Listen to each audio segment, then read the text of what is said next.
기도하시겠습니다. 하나님 아버지, 저희들의 마음을 다하여 영광과 모든 권세와 모든 존귀가 하나님께 속하였고, 저희들의 마음을 다하여 살아계신 예수 그리스도 우리 주님 앞에 찬양과 영광을 올려드렸습니다. 하나님, 저희들의 눈이, 저희들의 마음이 오직 살아계신 주님을 향하게 하시고 주님 앞에만 영광을 돌려드리는 이 아름다운 시간이 되게 하여 주시옵소서. 하나님의 말씀을 사모합니다. 하나님, 오늘도 저희들에게 찾아오셔서 성령으로 역사하여 주시고 한 사람 한 사람에게 말씀하여 주셔서 오늘 말씀하시는 우리 한 사람 한 사람에게 말씀하시는 하나님을 만나게 하시고 그 말씀을 듣고 순종할 수 있도록 하나님께서 은혜를 베풀어 주시옵소서. 우리 주님 예수님의 이름으로 기도하옵나이다. 아멘. 오늘 나에게 말씀하신다. 우리가 지금 설교하고 있는 주제입니다. 간절히 바라기는 여러분 한 사람 한 사람이 오늘 우리에게 각 사람에게 말씀하시는 그 하나님의 말씀을 들을 수 있기를 바랍니다. 과거에 그리고 다른 사람에게 말씀하셨던 그 말씀이 아니라 바로 오늘 이 자리에 앉아 있는 저와 여러분들에게 지금도 말씀하시는 그 살아계신 하나님을 만나시고 경험하시는 시간이 될 수 있기를 주님의 이름으로 축복합니다. 오늘은 말씀의 그 제목은 광야에서 말씀하신다라는 제목입니다. 왜 하나님께서 광야에서 말씀하실까? 하나님께서 좀 좋은 환경에서 우리에게 말씀하시면 듣는 우리도 좋고 또 말씀하시는 하나님도 좋으실 텐데 왜 하나님께서 광야에서 말씀하실까? 우리가 그렇게 궁금하게 생각합니다. 하나님께서 광야에서 말씀하시는 이유는 그 말씀이 광야가 아니면, 광야에서가 아니면 들을 수 없는, 이해할 수 없는 말씀이기 때문에 그렇습니다. 하나님께서는 우리를 향해서 계획을 가지고 계시는데 하나님께서는 우리가 광야에서 사는 것이 아니라 아름다운 땅에서 살기를 지금도 바라고 계십니다. 오늘 우리가 읽은 말씀 중에서 7절부터 보면 하나님께서 우리를 향한 계획이 어떤 것인지 잘 말씀하고 있습니다. 우리 7절 말씀 같이 한번 읽어보겠습니다. 내 하나님 여호와께서 너를 아름다운 땅에 이르게 하시나니 그곳은 골짜기든지 산지든지 시내와 분천과 샘이 흐르고, 하나님께서는 우리들을 아름다운 땅에 이르게 하시겠다. 아름다운 땅에 이르게 하시는 분이 누구십니까? 바로 하나님께서 우리를 아름다운 땅에 이르게 하시겠다. 그렇게 말씀을 하고 있습니다. 이것이 바로 우리를 향한 하나님의 계획입니다. 그 땅이 얼마나 아름다운 땅인지 계속해서 설명하기를 8절에 보면 밀과 보리의 소산지, 포도와 무화과와 석류와 감람나무와 꿀의 소산지라. 모든 아름다운 그런 먹거리들이 잘 자라는 그런 풍요로운 땅입니다. 9절 말씀에도 보면 내가 먹을 것에 모자람이 없고 내게 아무 부족함이 없는 땅이다. 그리고 그 땅에는 이 철이 돌처럼 흔하게 굴러다니고 산에서는 동이 그렇게 캘 수 있는 그런 너무나 풍요롭고 아름답고 부족함이 없는 땅이다라고 말씀하고 있습니다. 10절에서도 이렇게 말씀합니다. 내가 먹어서 배부르고, 그 땅은 우리가 배부르게 하는 그런 풍요로운 땅입니다. 내 하나님 여호와께서 옥토를 내게 주셨다. 다시 한번 반복하기를 옥토라고 말씀합니다. 이 옥토라는 이 말은 그 앞에서 아름다운 땅이라고 말씀하신 그 말씀이 정확하게 이 옥토라는 말과 같은 단어입니다. 앞에서는 이 말을 아름다운 땅이라고 번역을 했고 그 뒤에서는 옥토라고 번역을 했습니다. 똑같은 말을 다르게 번역한 것입니다. 이 아름다운 땅, 옥토를 주시는 분이 누구입니까? 우리에게 그 땅을 주시는 분이 바로 하나님이시다. 그렇게 말씀을 하고 있습니다. 여러분, 하나님께서는 우리들에게 그렇게 아름다운 땅을 주시려는 계획을 가지고 계십니다.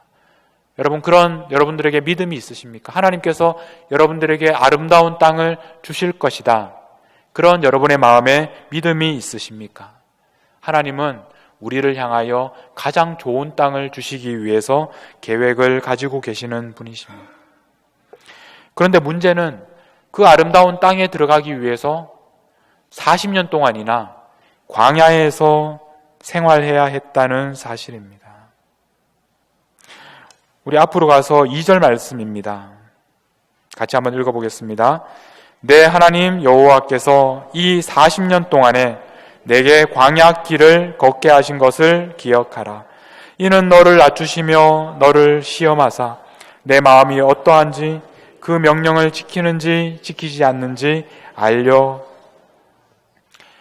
우리들은 광야를 좋아하지 않습니다. 우리 중에 누가 광야에서 걷는 것을 좋아하겠습니까? 광야에서 40년 동안 사는 것을 좋아하는 사람이 어디에 있겠습니까? 그런데 오늘 말씀을 보면 이 40년 동안 광야의 길을 걷게 하시는 분이 누구라고 말씀합니까? 바로 내 하나님 여호와께서 너를 40년 동안의 광야 길을 걷게 하셨다. 하나님께서 우리가 40년 동안 광야의 길을 걷게 하셨다고 말씀을 합니다. 우리가 이 사실을 깨닫게 될 때 우리가 광야 길을 걷게 된 이유가 하나님께서 우리가 그 땅에서 걷게 하셨기 때문이다라는 것을 우리가 알게 될 때 우리는 우리의 지난 삶을 그리고 앞으로 우리의 삶을 새롭게 볼 수 있게 됩니다. 우리 성경에 보면 기억하라라고 말씀하시면서 기억해야 할 것이 바로 광야길을 걷게 하신 것을 기억하라 이렇게 말씀을 하고 있습니다. 그런데 사실 정확하게 번역을 하면 이렇게 됩니다. 기억하라 모든 길을 내 하나님께서 인도하신 광야에서 이렇게 됩니다. 하나님께서는 무엇을 기억하라고 하셨느냐 하면 모든 길을 기억하라. 하나님께서 인도하신 모든 길을 기억하라라고 말씀을 하셨습니다. 우리가 살아온 길 중에 어떤 한순간이 아니라 우리가 살아온 그 모든 길을 하나님께서 인도하셨다는 것을 기억하라라는 말씀입니다.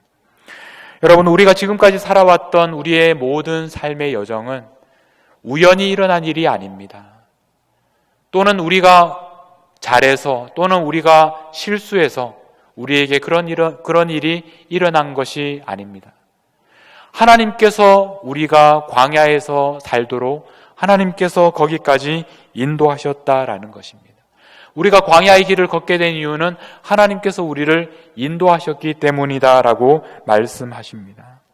우리를 아름다운 땅으로 인도하시는 분도 하나님이시고 우리를 광야의 길로 인도하시는 분도 하나님이시라고 말씀합니다.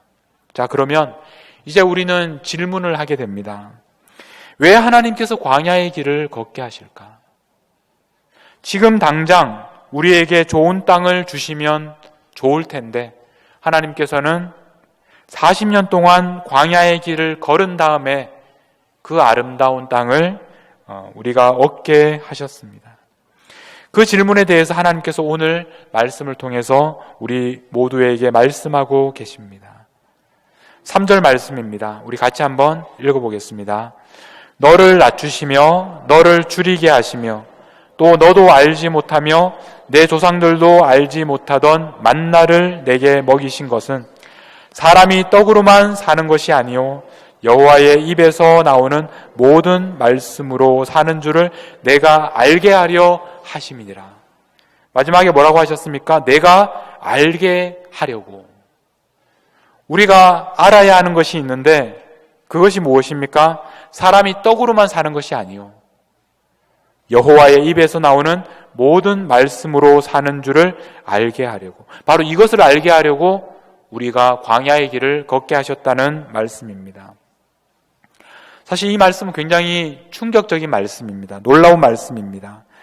먼저 사람이 떡으로만 사는 것이 아니요 사람이 떡으로 사는 것은 우리 모두가 알고 있는 이야기입니다. 여러분, 우리가 밥을 먹지 않고는 살아갈 수가 없습니다. 이것을 모르는 사람은 아무도 없습니다. 그래서 우리는 그 밥을 먹기 위해서, 우리가 일용할 양식을 얻기 위해서 우리는 오늘도 내일도 최선을 다해서 우리가 열심히 이 세상에서 살아가고 있습니다. 우리에게는 밥이 너무나 중요합니다. 그런데 하나님께서는 그것을 가르쳐 주시려고 하신 것이 아니라 사람이 떡으로만 사는 것이 아니요, 그 다음에 나오는 말씀, 여호와의 입에서 나오는 모든 말씀으로 산다. 우리가 살기 위해서 꼭 먹어야 하는 것이 바로 하나님의 입에서 나오는 말씀이라는 겁니다. 그 말씀을 먹지 않으면 아무리 밥을 먹어도 그것은 살아가는 것이 아니라는 것입니다. 우리가 밥만 먹어서 살 수 없고 하나님의 말씀을 먹어야 살 수 있다. 이것을 우리에게 가르쳐 주시기 위해서 하나님께서는 우리가 광야에서 40년을 걷게 하셨습니다. 이것을 알도록 하기 위해서 하나님께서 하신 방법은 광야에서 먹을 것이 없는 그곳에서 살면서 우리 배가 고프게 하셨습니다. 광야는 먹을 것이 없는 곳입니다. 그래서 굶주릴 수밖에 없는 곳입니다. 우리가 배가 고프도록 하신 다음에 하나님께서 우리에게 주신 것이 바로 하늘로부터 만나를 내려주셨습니다. 하늘에서 날마다 40년 동안 만나를 내려주셔서 하나님께서는 우리들을 먹여주셨습니다. 광야는 아무것도 없는 곳이지만 그곳에서는 하나님께서 주시는, 하늘로부터 주시는 만나를 먹고 살아야만 했습니다. 광야에서만 배울 수 있는 것, 그것이 바로 하나님께서는 이 만나를 통해서 우리를 먹여주신다라는 것이었습니다. 가나안 땅에 들어가면 그곳은 풍요로운 곳입니다. 그곳은 늘 배가 부른 곳입니다. 그곳에서는 이것을 배울 수가 없었습니다. 다시 9절 말씀을 보면 내가 먹을 것에 모자람이 없고 부족함이 없고, 이것이 바로 우리가 아름다운 땅에 들어갔을 때 경험하는 것입니다. 10절에도 보면 내가 먹어서 배부르고, 그곳에 들어가면 늘 배가 부릅니다. 배고픈 그런 때가 우리에게 없습니다. 그래서 우리는 하나님께서 우리에게 알게 하시기 원하시는 하나님의 말씀을 먹어야 살 수 있다는 것을 우리는 그 아름다운 땅에서는 배울 수가 없습니다. 그래서 하나님께서는 광야의 길을 걷게 하시는 것입니다. 여러분, 우리는 누구나 광야의 길을 걸어가고 있습니다. 우리는 누구나 정도의 차이는 있지만 각자의 하나님께서 우리에게 주시는 그 광야의 길을 오늘도 걸어가고 있습니다. 광야의 길을 걸어가면서 우리가 배워야 할 것이 있습니다. 이 광야에서만 배울 수 있는 것, 아름다운 땅에 들어가서는 절대로 배울 수 없는 것, 바로 그것이 우리가 떡으로만 사는 것이 아니고 바로 하나님께서 우리에게 주시는 그 말씀으로 살아간다는 것을 우리가 알도록 하기 위해서 하나님께서는 우리가 광야의 길을 걷게 하신 것입니다. 여러분, 광야의 길을 걸을 때 그 하나님의 말씀을 들으셔야 합니다. 하나님께서 여러분들에게 가르쳐 주시는 그것을 여러분들이 배워야 합니다. 하나님께서는 우리가 그것을 배울 수 있도록 하기 위해서 광야의 길을 걷게 하셨습니다. 그런데 오늘 말씀을 보면 하나님께서 우리가 알기 원하시는 것이 하나 더 있습니다. 5절 말씀입니다. 우리 함께 읽어보겠습니다. 너는 사람이 그 아들을 징계함 같이 내 하나님 여호와께서 너를 징계하시는 줄 마음에 생각하고라고 이렇게 말하고 있는데, 이 표현이 바로 마음에 알도록 하기 위해서, 마음에 알아야 한다라는 그런 말씀입니다. 무엇을 알아야 하는지 이렇게 말씀합니다. 사람이 그 아들을 징계함 같이 내 하나님 여호와께서 너를 징계하시는 줄을 알아라. 우리는 이 징계한다는 말을 좋아하지 않습니다. 누가 이 말을 좋아하겠습니까? 그런데 우리가 여기서 주목해야 될 표현은 사람이 그 아들을 징계함 같이, 하나님께서 아버지가 자녀에게 하듯이 그렇게 우리를 징계하신다는 말씀입니다. 아버지는 어떤 존재입니까? 자녀들에게 가장 좋은 것을 주시려고 하는 그런 존재입니다. 그러나 때로는 그 자녀가 원하지 않는 것, 때로는 그 자녀가 싫어하는 것이 있습니다. 그러나 그 자녀에게 그것이 꼭 필요한 것이라는 것을 아는 부모라면 자녀가 그것을 좋아하지 않더라도 그것을 주는 것입니다. 제가 아이를 키울 때, 큰아이를 키울 때 저희 집 그 큰아이는 굉장히 병원에 가는 것을 싫어했습니다. 어느 정도로 싫어했느냐 하면 멀리 병원이 보이면 그때부터 울기 시작합니다. 그래서 그 아이가 울기 시작해서 병원에 도착해서 그 순서를 기다리는 그 내내 계속해서 웁니다. 그리고 언제까지 우느냐 하면 그 의사를 만나서 그 의사의 가운에다가 토를 할 때까지 그만큼 간절하게 계속해서 웁니다. 그런 다음에 이제 치료를 받고 돌아와서 나중에 또 아프게 되면 또 병원에 갑니다. 근데 병원이 또 멀리 보이면 또 울기 시작하고 또 기다리는 동안에 계속 울다가 또 그 의사를 만나면 또 가운에다가 토를 합니다. 그래서 저희들 할 수 없이 부끄러워서 병원을 옮길 수밖에 없습니다. 다른 병원에 가서 계속해서 그 병원에서도 똑같은 일이 일어납니다. 그 아이가 싫어하는 일입니다. 병원에 가는 것을 무지 싫어합니다. 그런데 부모는 그 아이를 병원에 데리고 가는 겁니다. 그 아이가 계속해서 울고 또 울어서 토할 지경이 되도록, 그런데도 우리는 그 아이를 데리고 병원에 가서 치료를 받게 하고 약을 먹이고 주사를 맞게 합니다. 그것이 바로 부모의 마음이고 그것이 바로 아버지의 마음입니다. 여러분, 광야에서 우리가 보내는 시간은 바로 하나님께서 자녀들을 훈련하는 시간입니다. 이렇게까지 해서라도 꼭 가르쳐야 할 것이 있기 때문에 하나님께서는 광야로 인도하시는 것입니다. 광야에서 힘들어하고 배고파하고 목말라하고 고통스러워하는 것을 보면서 하나님께서는 어떤 마음이시겠습니까? 하나님께서는 자녀들이 힘들어할 때 똑같이 힘들어하시고 자녀들이 아파하실 때 하나님도 아파하시는 분이십니다.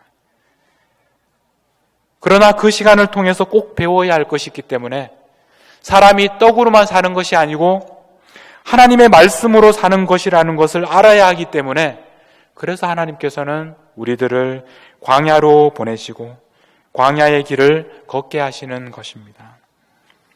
하나님의 자녀는 누구나 광야를 경험하게 됩니다. 하나님께서는 하나님의 아들이신 예수님도 광야의 길을 걷게 하셨습니다.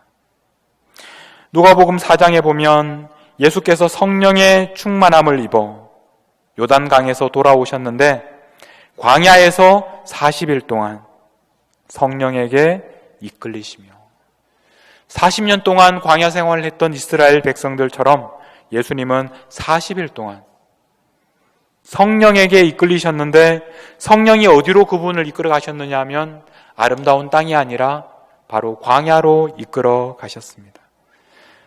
2절에 보면 마귀에게 시험을 받으시더라. 그곳에는 마귀가 있었고 시험이 있었습니다. 이 모든 날에 아무것도 잡수시지 아니하시니 날수가 다함에 줄이신지라.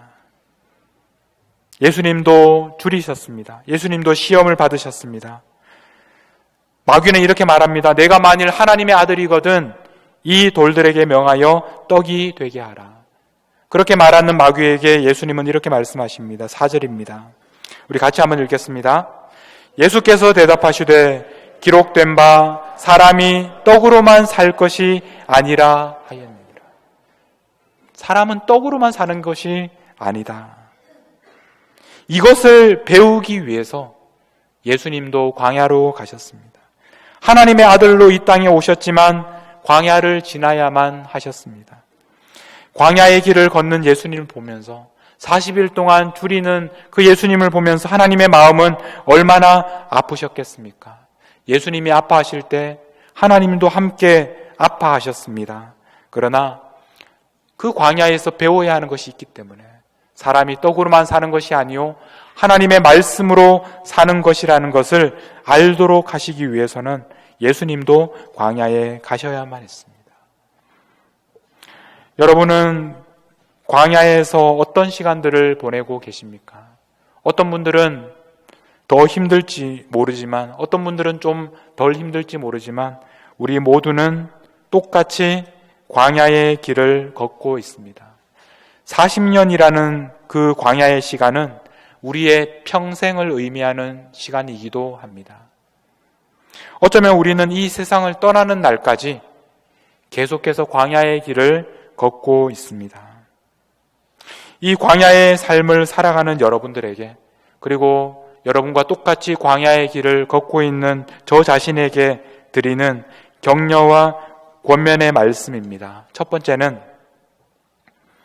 광야는 하나님의 말씀을 들을 수 있는 곳입니다. 이 기회를 놓치지 마십시오. 광야에서는 하나님의 말씀을 들을 수 있습니다. 약속의 땅에 들어가기 위해서는 반드시 하나님께서 광야에서 우리에게 들려주시는 이 말씀을 들어야 합니다. 무엇을 배워야 합니까? 떡으로만 사는 것이 아니고 하나님의 말씀으로 사는 것이다 라는 것을 우리는 이 광야에서 배워야 합니다. 우리에게 이 힘든 시간은 우리가 하나님의 말씀을 들을 수 있는 우리의 기회입니다. 이 기회를 놓치면 안 됩니다. 광야에서가 아니면 우리는 이 말씀을 도저히 들을 수 없고 배울 수 없습니다. 여러분이 광야에 있다고 느낀다면 하나님께서 여러분 한 사람 한 사람에게 광야에서 들려주시는 이 말씀을 꼭 들으셔야 합니다. 이 말씀을 배우셔야, 그래야 아름다운 땅에 들어갈 수 있기 때문에 그렇습니다. 두 번째는, 우리가 광야에서 길을 걷는다는 의미는 우리가 하나님의 자녀라는 말입니다. 우리는 하나님의 자녀이기 때문에 하나님께서 우리를 자녀에게 하듯이 우리를 훈련시키고 계시기 때문입니다. 우리가 광야에서 걷고 있다는 것은 그러므로 우리에게 얼마나 큰 영광인지 모릅니다. 우리는 하나님의 자녀입니다. 우리가 이 사실을 잊어버리면 안 됩니다. 우리가 그만큼 중요한 사람들이기 때문에 하나님께서는 우리를 광야로 이끄신 것입니다. 우리가 광야에서 힘들어하고, 우리가 광야에서 고통스러워하고, 우리가 광야에서 아파할 때 하나님도 아파하시고, 하나님도 고통스러워하시고, 하나님도 우리와 함께 울고 계십니다. 왜냐하면 하나님이 우리의 아버지이시기 때문입니다. 여러분들이 광야의 길을 걸을 때 여러분 혼자서 그 길을 걷고 있는 것이 아니라는 것을 기억하십시오. 하나님도 우리와 함께 걷고 계시고, 하나님도 우리와 함께 아파하고 계시고, 하나님도 우리와 함께 울고 계시기 때문입니다. 세 번째, 하나님은 반드시 우리를 아름다운 땅으로 인도하신다는 것을 기억하십시오. 영원히 광야에 머무는 것이 아닙니다. 광야는 우리의 목적지가 아닙니다. 이것은 과정입니다. 하나님의 계획은 우리를 아름다운 땅에 살게 하시는 것입니다. 부족함이 없고 배부른 바로 그 아름다운 땅으로 인도하시기 위해서, 그 땅에 들어가도록 하시기 위해서 광야에서 우리가 지내도록 하시는 것입니다. 하나님께서 이 일을 이루실 것입니다. 우리가 노력해서 그 땅에 들어가는 것이 아니라 하나님께서 그 땅으로 우리를 인도하실 것입니다. 광야로 우리를 인도하셨던 것처럼 아름다운 땅으로 하나님께서 인도하실 것입니다. 그때를 기다리면서 여러분 지금 힘든 시간 인내하시고 또 견디실 수 있기를 바랍니다. 마지막 네 번째입니다. 이 모든 것이, 지금까지 말씀드린 그 모든 것이 사실이라면, 그렇다면 여러분 오늘이라는 시간을 즐기시기 바랍니다. 오늘이라는 시간을 누리실 수 있기를 바랍니다. 40년이 지나면, 그래서 그 아름다운 땅에 들어가면 그때 행복해질 것이라고, 그때까지 행복하기를 기다리지 마십시오. 바로 오늘부터 여러분 행복해지실 수 있습니다. 40년 후에 들어가게 될 아름다운 땅만 바라보지 말고, 그래서 그 40년이라는 시간을 잊어버리고 허비하지 마시고, 지금부터, 오늘부터 하나님께서 우리에게 주시는 만나를 배부르게 먹을 수 있기를 바랍니다. 만나는 광야에서 하나님께서 주시는 선물입니다. 만나는 광야에서만 맛볼 수 있는 하나님의 선물입니다. 아름다운 땅에 들어가면 더 이상 우리는 만나를 먹을 수 없습니다. 우리가 이 땅에서 광야의 길을 걷는 동안에 그때에만 우리에게 주시는 그 만나를 날마다 즐기시기 바랍니다. 만나를 먹는 재미, 만나를 얻는 그 즐거움을 여러분 날마다 누리시기를 바랍니다. 내일 우리에게 올지 모르는 그 기적을 기다리지 마시고 오늘 이미 우리에게 주시는 그 기적을 날마다 누리시기를 바랍니다. 내일을 기대하며 오늘을 허비하지 마시고 오늘을 살아가시기를 바랍니다. 날마다 하나님께서 우리에게 주시는 기적을 경험하실 수 있기를 바랍니다. 하나님께서 오늘 우리에게 필요한 은혜는 오늘 주시는 것입니다. 만나는 오늘 우리에게 내려주시는 것입니다. 한 달치, 1년치를 미리 한꺼번에 주시는 것이 아니라 어제 먹었던 만나를 어제 주셨던 것처럼 오늘 우리에게 필요한 만나는 오늘 주시는 것입니다. 여러분, 광야의 길을 걷는 것은 쉬운 일이 아닙니다. 그러나 광야에서만 들을 수 있는 그 하나님의 말씀, 그 하나님의 말씀을 여러분들이 듣게 하시려고, 그것을 알게 하시려고 하나님께서 우리를 이 광야로 인도하셨다는 것을 잊지 마십시오. 여러분은 광야에서 지금 어떻게 살아가고 있습니까? 광야에서 말씀하시는 하나님의 말씀을 들으실 수 있기를 바랍니다. 우리가 떡으로만 사는 것이 아니요, 하나님의 말씀으로 산다는 것을 꼭 배우실 수 있기를 바랍니다. 그러면 하나님께서 우리를 아름다운 땅으로, 풍요로운 땅으로 인도하실 것입니다. 하나님께서 우리에게 이렇게까지 하시는 이유는 하나님께서 우리의 아버지이시기 때문입니다. 그분은 광야에서 지금도 우리와 함께 걷고 계시고, 지금도 우리와 함께 아파하고 계시고, 지금도 우리와 함께 눈물을 흘리시는 분이십니다. 이제 오늘도 우리에게 내려주시는 만나를 배부르게 먹고, 그래서 하나님의 말씀으로 살아간다는 것이 어떤 삶인지 배우시는 우리 모든 성도님들이 되시기를 주님의 이름으로 축복합니다.